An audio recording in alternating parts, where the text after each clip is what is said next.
All right, 1 2 1 2. Running a motherfucking check. I don't want to recover the same shit twice, but I'm not sure my first stream even recorded. So I'm just gonna have to run through this shit again, I guess. That'll be wild if I end up already doing it.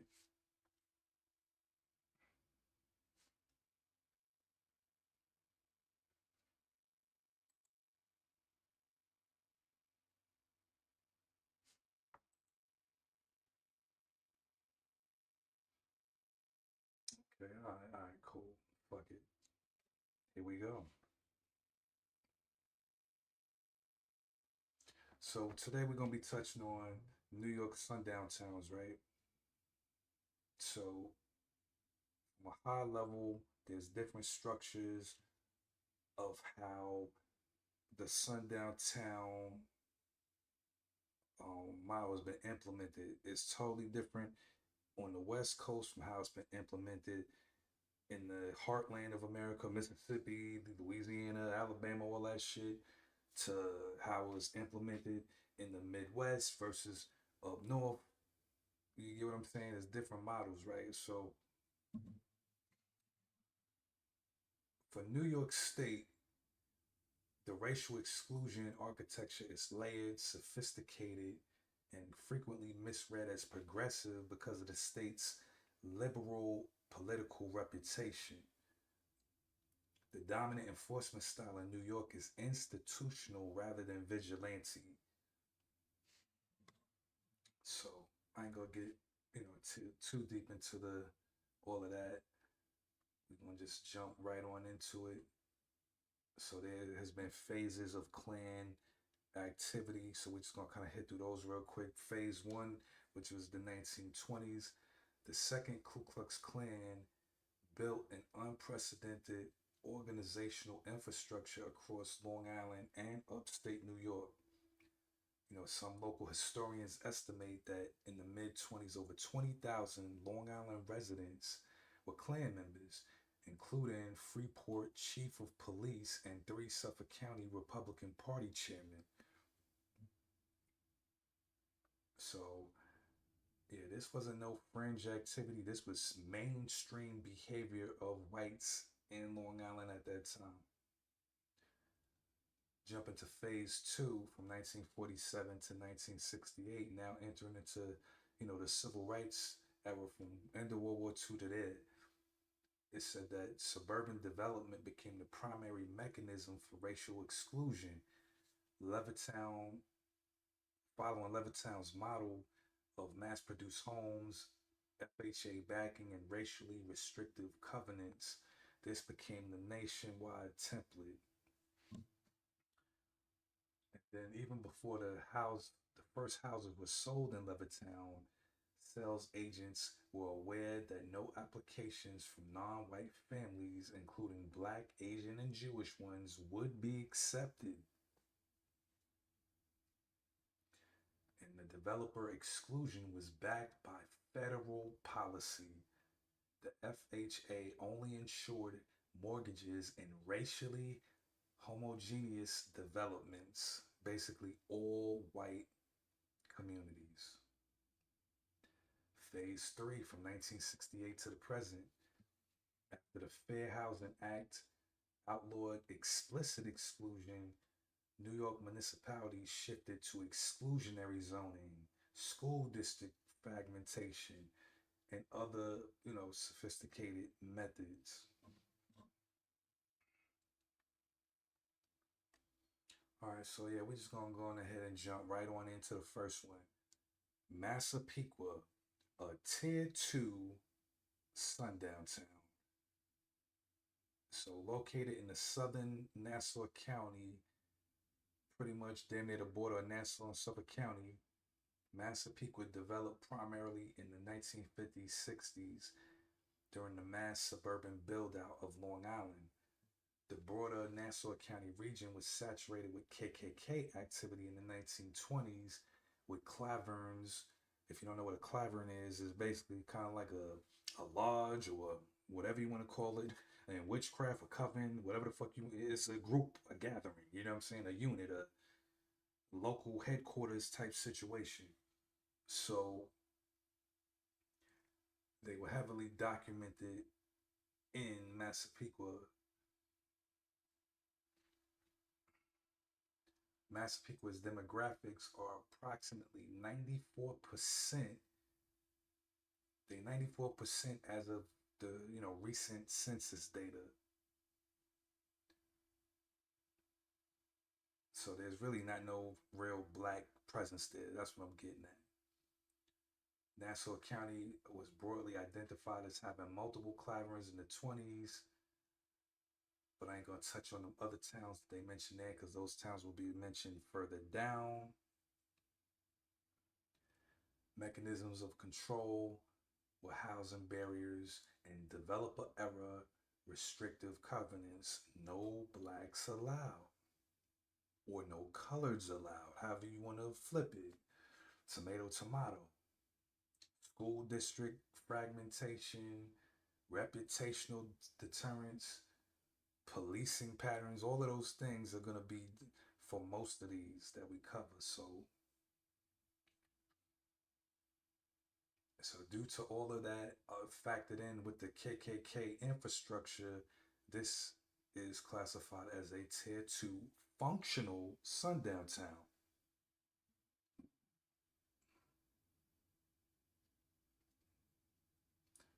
Baldwin, Long Island. That's where all of the little honeys was at. At least, from the 90s, we would slide over there. So Baldwin is classified as a tier 3 sundown town. So it's one of the few South Shore communities to have a meaningful black population, but that's primarily in North Baldwin, which was developed as a distinctive enclave. This spatial segregation within the larger Baldwin was evidence of exclusionary geography. The main residential areas were built with the same restrictive covenant culture as the surrounding towns, and black residents were confined to a specific subzone of the greater Baldwin. Today, Baldwin is more racially mixed than most neighboring communities, but that integration is still spatially segregated within the larger Baldwin. School performance disparities between North Baldwin schools and those serving wider census tracts reflect the unresolved infrastructure of past exclusion. And then the mechanism of control here, specifically for Baldwin, spatial containment. This goes back to I lived here my whole life. This isn't a sundown town.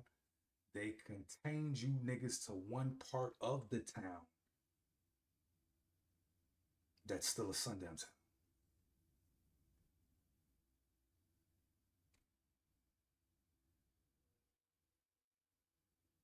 All right, we're going to move along. Bronxville, one of the most thoroughly documented exclusionary communities in New York State and the broader Northeast.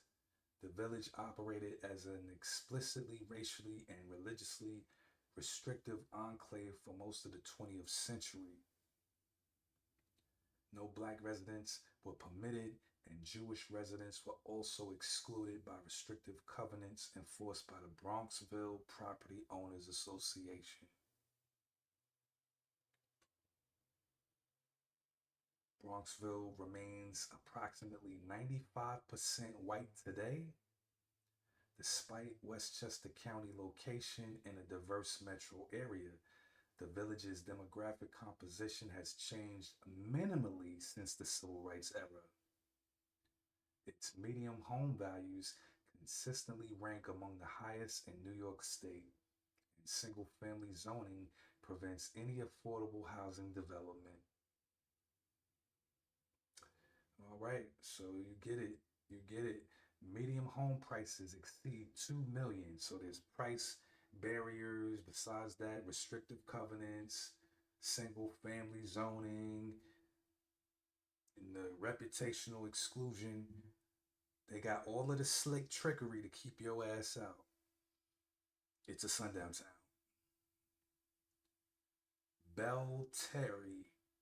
I know I'm probably butchering that, but shit. It's been forever since I've been in New York. I probably even never even heard of this motherfucker when I lived in New York. Belterry or Belterre, incorporated village in Suffolk County on the North Shore of Long Island. Approximately 800 residents and is notably in sundown town research specifically because it was the site of a landmark Supreme Court case, Village of Belterre versus Boras, 1974, in which the village defended ordinances restricting residents to single family households defined by blood or legal relationship. So while the case involved a student slash household composition rather than race, the legal architecture it validated severely restrictive occupancy rules in an incorporated village is precisely the framework by which sundown town suburbs maintain control. So to this day, it's overwhelmingly white. No affordable housing exists. No rental stock exists. The village residential definition itself structurally excludes any but established affluent nuclear families. Mechanisms of control, you already know, zoning, land, all of the same shit plus extras, you know what I'm saying? Incorporation used as basically another exclusion mechanism. This is definitely a tier one sundown town. Levittown. Levittown is arguably the most important sundown suburb in American history, not merely a New York case, but the national template for post World War II racial exclusion in suburbia. The buying agreement signed by all those who purchased homes in Levittown, they basically stated that the property could not be used or rented by any individuals other than those of the Caucasian race. It gets no, it doesn't get more crystal clear than that. So we're gonna move on. On the night of October 12th, 1923, the Klan put on a pyrotechnic spectacular, burning crosses in a dozen villages across Long Island, including what would become Levittown. The cultural infrastructure of racial exclusion was already in place before the first house was even built in Levittown. Racially restrictive housing covenants. You know what I mean? That's another one. FHA mortgage insurance conditioned on racial homogeneity. Developer enforcement of exclusion even after legal covenants were struck down. Eviction of black tenants and white families who associated with black families. That shit is crazy right there. What, you cool with some niggas? You gotta get the fuck out of here. So anyway, reputation, yeah, it is what it is. Levittown, the first suburb or the first subdivision in American history built, and this was replicated nationwide, of course. Tier 1 Sundown Town. The most documented, yada yada, blah blah blah. Next up, Yonkers. Yonkers has one of the most extensively litigated housing segregation histories in the Northeast. In United States versus Yonkers Board of Education, 1985, federal courts found that the city had deliberately concentrated public housing in Southwest Yonkers to maintain racial segregation in schools and neighborhoods, a deliberate two-decade policy of spatial containment. So once again, you're gonna have me say it throughout the whole joint. A sundown town can have black people living there. you might think of the movie type shit or what you heard, no niggas allowed. That's more blatant, you know. In the South, it might got been more blatant like that, but it was also like that up north. But you had sundown towns where black people lived there, you know what I'm saying? But they were restricted on where they could live in the town. Most likely, you had to live on the edge of town, over there. You know what I mean? We over here in the beautiful part, and nigga, you over by the train tracks, by the fucking town line, nigga. So that's what that was. You know, today Yonkers is a majority minority today, but the legacy of deliberate segregation is visible in neighborhood by neighborhood racial geography. The southwest section remains predominantly black and Latino, while the northeast Yonkers remains predominantly white and affluent. And so, yeah, that's a tier two sundown town, whether you realize it or not. Garden City, all my Nassau County niggas. Garden City is one of the most thoroughly documented cases of institutional racial exclusion in New York. This was founded as a planned private community in the 19th century. It maintained exclusionary residential character well into the 21st century through active legal mechanisms. Paul W.F. Linder, a real estate developer from Malvern, who was the president of the Homeland Corporation, was also the great titan of the New York State Klan. And because of his role in the development of Malvern, a street and elementary school were named after him. So yes, the people who I went to school with, yeah, I went to Linda Place. Yeah, you went to this to the Klan school. And down the line, I think they finally shed light on it. And after some legal mumbo jumbo, I think they attempted to rename it. And then I think that's when they changed to Downing instead of Linda Place or something like that. All right, anyway, the developer Klan connection characterizes the wider Nassau County development landscape in which Garden City sat. You have the head of the Klan that is a major figure in real estate and a major figure in the Klan. This shit is integrated, intertwined, you know what I mean? Systemic racism at all these different levels.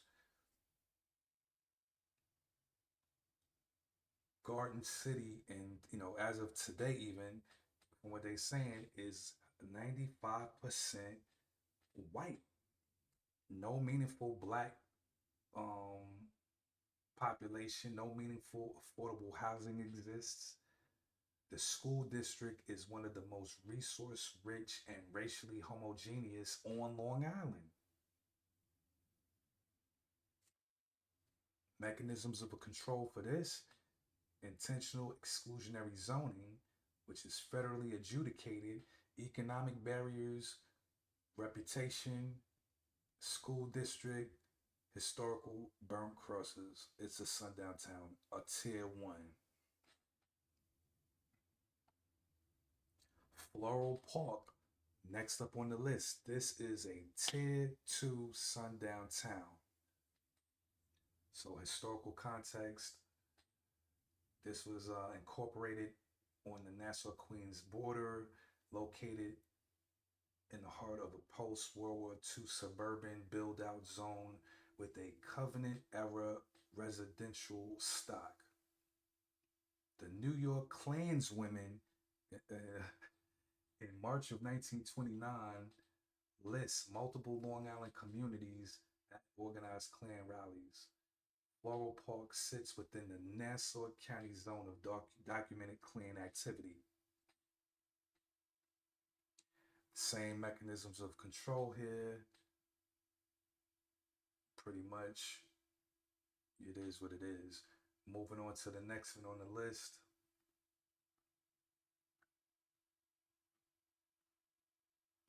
Yaff Bank. Yaff Bank, a hamlet in the town of Brookhaven, Suffolk County.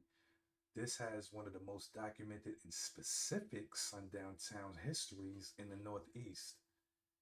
Camp Siegfried, operated by the German American Bund or Bund, which is the American Nazi organization, was located in Yafink and operated through the 1930s. Yafink also had direct documented KKK activity. The hamlet's local culture of racial exclusion was sufficiently documented that the Levittown EDU Sundown Town database lists it as a confirmed sundown community.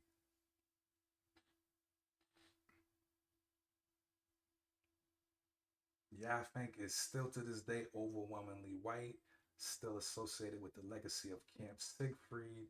The Suffolk County Police Headquarters is located in Yafink, an ironic dimension to its role in policing patterns towards communities of color. So this joint right here got multiple mechanisms of control. You got legacy of violence, former Nazi camp, KKK organizational presence, reputational deterrence, policing patterns, and it's the headquarters of the Suffolk County Police. Housing barriers, you know what I mean? It's too much. Tier one. And then there's a couple of tier two sundown towns that are listed. Smithtown, on the North Shore of Suffolk County, which was developed as a affluent white suburb post World War II. Suffolk County's KKK infrastructure is well documented. James Zegel, the U.S. Treasury agent in charge of Bay Shore's Prohibition Enforcement Office, headed the Klan's Islip Clavern and held the title of Grand Exalted Cyclops. As of today, it's still approximately 90% white. Smithtown School District is among the least racially diverse in Suffolk County. And of course, historically, they've had KKK activity, the normal mechanisms of control. You have KKK organizational inheritance, housing barriers, school district identity, economic exclusion, reputation. Check, check, check. Tier two. Next, you got Seaford, which is in Nassau County. Same deal, same setup as Levittown, approximately 95% white. And the reason it was able to maintain this is due to developer era restrictive covenants, housing barriers, FHA financing exclusion legacy. Moving on. Sayville in the town of Islip, Suffolk County, a tier two sundown town. I grew up here my whole life. You didn't know that you lived in a sundown town. Sayville appears directly in the cross burning records. Crosses were burned through the year in more than a score of villages, including Sayville. KKK activity. The Islip Clavern was, James Ziegel. He was over the Klan in Sayville as well as the other town I just mentioned. So the methods of control were, of course, violence via cross burnings, KKK presence, housing barriers, etc., etc. All right, so now we're gonna keep this thing moving. Oceanside, Nassau County, following the Levittown blueprint, past KKK activity. To this day, approximately 85 to 90% white.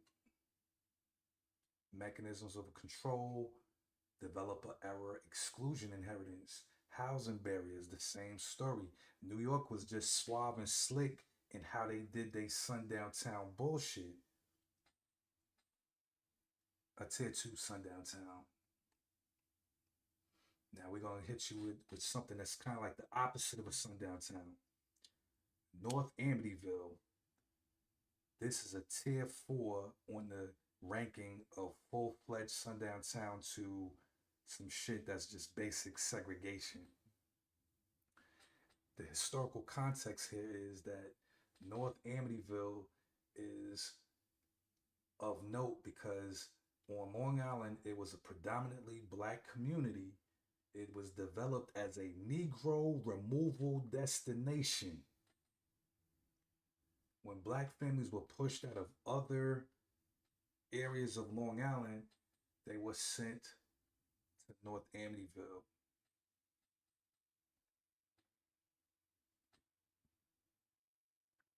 So while it's not technically a sundown town, it was a place surrounded by sundown towns where they can offload any blacks that was even trying to come over there. No, you can't fuck with over here, but you can take your ass over there. You know what I'm saying? That's what it was. Okay, we're gonna move on. Like New York got more shit than Arkansas, nigga. I thought Texas and California had this shit. In Georgia, nah. New York is looking like a low key sundown town heavyweight in this bitch. Copeg. I lived on the border of Amityville and Copeg, right over there on Overland Avenue. You know what I'm saying? Copeg is also another situation where it says it's more racially diverse than most areas, but it still was functioning as a sundown town. So in modern times, it's 60% Hispanic, 20% white, and 12% black. But it's still the product of those exclusionary practices over long periods of time. And it finally just got right, maybe, in the last couple of decades. Moving on, moving on.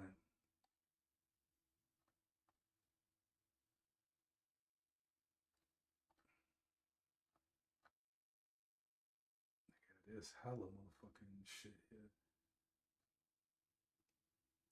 Roosevelt. Roosevelt is another one just like Amityville. So Roosevelt was another black community, and pretty much for the surrounding all white sundown town areas, potential black home buyers were told you can't stay here, nigga, but you can go over there. Roosevelt. Roosevelt existence as a black community is itself evidence of the surrounding sundown towns. It is a place where black Long Islanders could live when they were excluded from Garden City, Massapequa, and Levittown. It's ranked as a tier four, so it's not a sundown community, but a contained black enclave produced by surrounding sundown towns. Next up, Scarsdale. Scarsdale is a tier one sundown town situation. One of the most prestigious suburbs in Westchester County and one of the most documented exclusionary communities in the Northeast. Scarsdale maintained explicitly racially and religious restrictive covenants well into the civil rights era. The Scarsdale Inquirer, which is the local newspaper, documented community resistance to integration throughout the 50s and 60s. Jewish families were excluded from portions of Scarsdale through restrictive deed covenants as late as the 40s and 50s. In modern times, Scarsdale is still 85% white, with the non white population concentrated primarily in the Edgewood section. The Scarsdale School District has amongst the highest per pupil expenditures in the state. So it sounds like they get the best of the best of everything. You know what I mean? Equipment, books, probably sports shit out off the chain, everything. So this is definitely a tier one. We're gonna keep this shit moving. Seacliff, a village in Nassau County's North Shore, part of the Gold Coast development pattern with restrictive residential character, approximately 93% white. You know what I mean? This is a tier two. The justification, it was part of the Gold Coast Incorporated Village exclusion pattern. Next up, Tuxedo Park. Tuxedo Park in Orange County is one of the oldest and most explicitly designed exclusionary gated communities in the United States. This shit was founded in 1886 by tobacco heir Pierre Lorillard IV and as a private enclave for the Gilded Age elite. Tuxedo Park is a walled, gated community with a private security force, control entry, and a HOA. This town has maintained exclusive control over residency throughout its entire history. The community was designed to be inaccessible to the general public and has maintained near total whiteness through its 140-year history. So, of course, the mechanisms of control for this physical gates, literal walls, literal private security force, home HOA, economic exclusion, etc., etc. You're not getting in, nigga. That's the message. Tier two, the next joint, Valley Stream. Tier two, Sundown Town. Now, once again, before y'all come swarming in the comments and all that shit, shit may not be now, hopefully, but for the majority of this motherfucker's existence, it was a sundown town. But let's get into it. A village in Nassau County was named directly in the KKK cross burning records.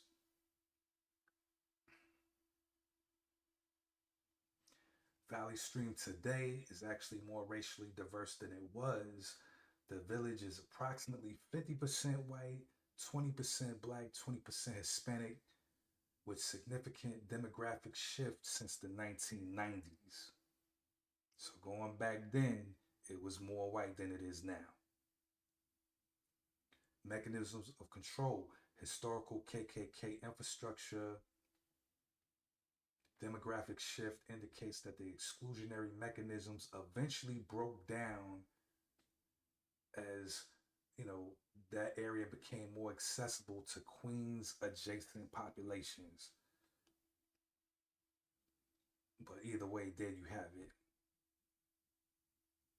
All right, Syosset, the next joint on the list. My mom had a situation in Syosset going to see a white coworker one time. She went out there, kicked it with her homegirl. On the way back, getting ready to leave town, stopped at the gas station. They was like, "No, nigga, do not fucking you can't use the pumps. The pumps don't work." Coming up with all type of bullshit. My mom need gas to get the fuck up out of there so she can get back to Lakeview. And the owner of the fucking gas station, this angry, racist white dude, wilding, his daughter, who was close in age to my mom, came out and was like, "You can use the fucking pump." You know what I'm saying? She helped my mom fill up, and then my mom got the fuck up out of there. You know what I'm saying?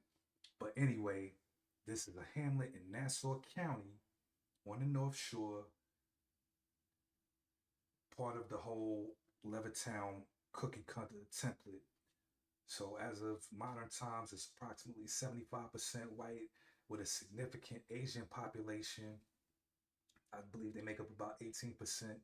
The presence of a large Asian population still doesn't negate the fact of a sundown town pattern for black residents Because what have we all been told historically? Asians are the model minority. So they already have a proximity to whiteness. So as these decades rolled along of just straight banning all non-whites, you get what I'm saying? Motherfuckers was slowly allowed to trickle in here and there, which is why they have an 18% Asian population. But anyway, like all of the other joints on this list, the mechanisms of control, housing barriers, school district identity, economic exclusion, tier two sundown town. Of course, the most infamous one from back in the day, at least when I was growing up, Howard Beach. Howard Beach in Queens. This became nationally known for the 1986 racially motivated attack. A group of white teenagers, they attacked three black men who had car trouble in their neighborhood. And during the attack and chase that happened afterwards, one of the guys who fled hopped onto the highway and was struck and killed by a car. So that's what put Howard Beach on the map. And in modern times, apparently Howard Beach remains approximately 85% white. The neighborhood has maintained its reputation as hostile to black visitors and residents since the 1986 incident, which functions as a powerful deterrent. See, word of mouth and reputation is how most of these sundown towns operate. North, south, east, west coast, northwest, Oregon, goddamn Louisiana. It ain't gotta be Klan and the little country music. I mean the movie shit where the sheriff pull up on you and shit. What's going on, boy? What you doing? No, it ain't always like that. It's levels to this shit. All right, another shady Queens type situation we got here is Breezy Point. I've fucking never heard of Breezy Point in my life, even though I may have passed through that motherfucker. Because I want to say back in the day, if you caught the bus from, was it Long Beach? Long Beach, that shit would take you through Far Rockaway into Sheepshead Bay, somewhere in there, whatever. If I remember that shit correct, Breezy Point, I believe, is the joint that you would pass through. But either way, it says that Breezy Point is a private cooperative community at the tip of the Rockaway Peninsula in Queens.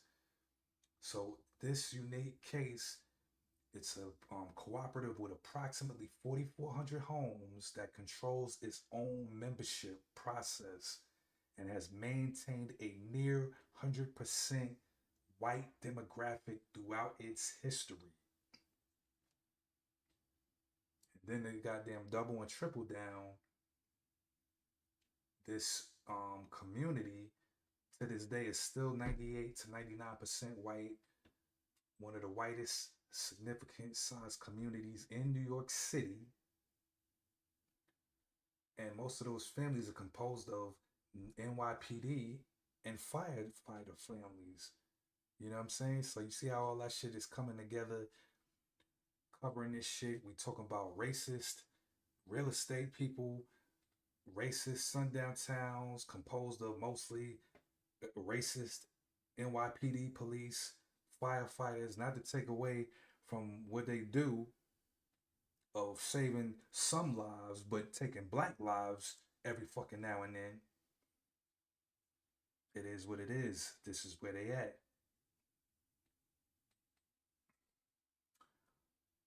Of course, the mechanisms of control, private cooperative membership, they get to decide who come in.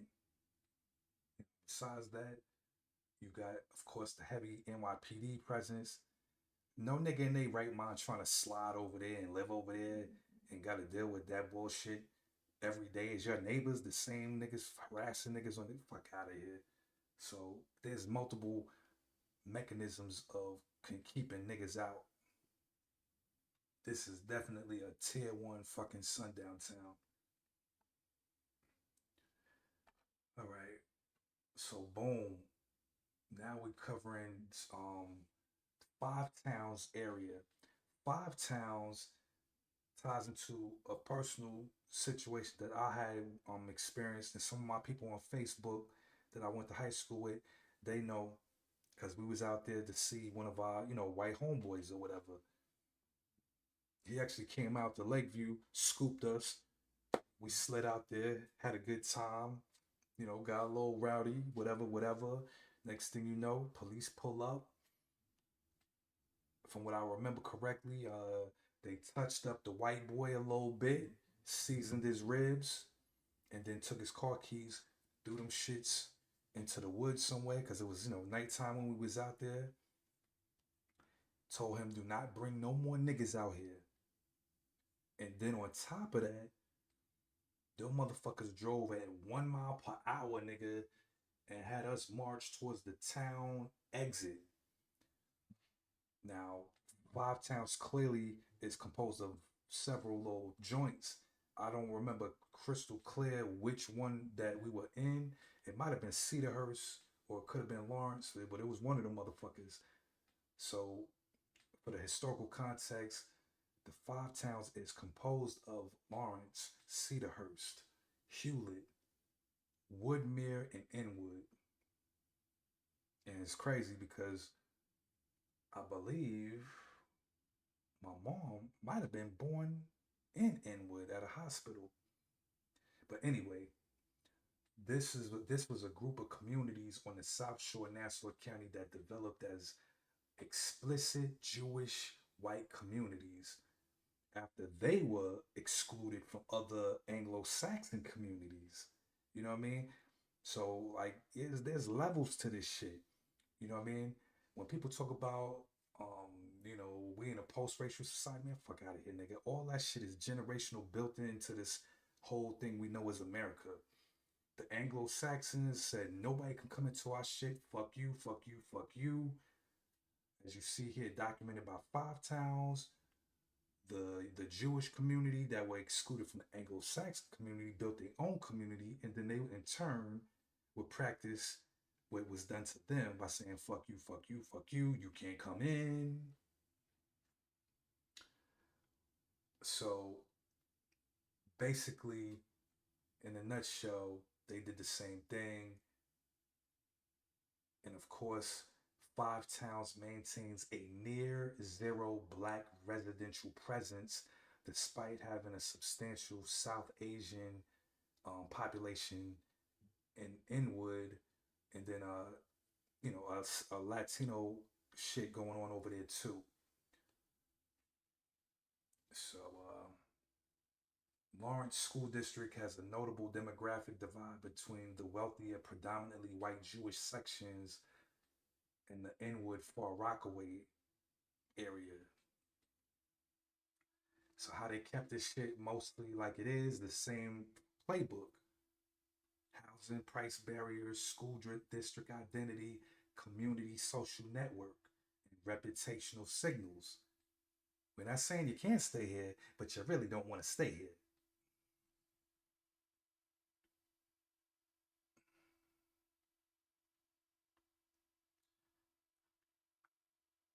Kind of pretty much sums up the little. Oh, we got bonus. We got some bonus ones for you. So for my fellow Lakeview heads that grew up and went to Malvern, we circling back in case you are coming into the live late. Malvern, tier one in the past, because I heard it's black as hell now. You know what I mean? That's what my barber tell me. It's black as hell now. But historically, for the majority of its time, this was a tier one sundown town. Paul W.F. Linder, a real estate developer from Malvern, who was the president of the Homeland Corporation, who was also the great titan of the New York State Ku Klux Klan, lived here. And because of his role in the development of Malvern, a street and an elementary school was named after him. So some of y'all that's older might still know it as Linda Place Elementary, and then some of y'all might know it as, I believe, Downing Elementary. But either way, there you have it. Freeport. There's not too much info on the current situation in Freeport, but historically, Freeport was a sundown town. Documented 1924, 6,000 Klansmen marched through the town, and the village police chief led the procession. Same thing with Babylon out in Suffolk County. Tier 2, Mineola in Nassau County. Same thing. Niggas had a fair called Clorero that was held in Mineola. You know what I mean? These cats was wilding. We already touched on Wantor, Hempstead. Despite it, at least when I lived there and grew up, in Lakeview, it was pretty much black from what I remember. But apparently in the past, it was a Klan hub in its past. Riverhead out in Suffolk County, a tier 2 sundown town. And it happens to be the county seat of Suffolk County. Coincidence? Huntington, tier 2 sundown town. West Babylon and Shirley, tier 2 sundown towns. It says recently KKK recruitment flyers turned up in West Babylon and Shirley, according to ABC 7 New York. That was back in 2014. And the same shit happened into Rockville Center. So everybody in motherfucking Lakeview, shit. Rockville Center's our next door neighbor. Tier 2 sundown town. And then it also goes further to say Rockville Center is one of Nassau County's most affluent and whitest incorporated villages. There it is. So you can be black and live in a sundown town, even though you may not know it's a sundown town because we have a very limited definition of what a sundown town is. And for y'all who are watching and checking this shit out and enjoying what I'm dropping, hit my channel. I got shit on many variety of topics. But my sundown town playlist, we already done touched on Georgia, Texas, California. The last one, Arkansas. Arkansas had a wild shit going on. Besides their standard sundown towns, their shit was totally different than the New York format. They were more, get up out of here before we kill all of y'all niggas. Like they were more of the shit that you might have in your mind as an image of a sundown town. But then they even had reverses of that shit where niggas was held low key in slavery, like well after slavery ended, and it was still a sundown town. Like the whites controlled and ran shit, and they had niggas captive, dead ass. But check the video over there too, and you will see what the fuck I'm talking about. So there was different whole entire models being run in the different regions, depending on what the region was, is how they implemented these sundown town policies and shit. And for those that's also checking in and enjoying the content here, check Rena Freeze. Check out her YouTube channel. She goes in depth into these sundown town videos on a whole other level. You know what I'm saying? So definitely show her some love and check out her content. But in a nutshell, New York built one of the most elaborate racial control architectures in American history and then built an identity around the opposite, being the opposite of the South. We're the liberal hub. We're the liberal fucking, safe haven. We love niggas while still low key practicing white supremacy and systemic racism against niggas. You know what I'm saying? So, then another little tidbit, the Garden State Parkway and the LIE didn't just connect different towns they drew racial borders between the white area and the black area. So when you're looking at these maps, they are not just county maps, these are racial maps. And with that said, I appreciate y'all checking in, and I will holler at y'all on the next one.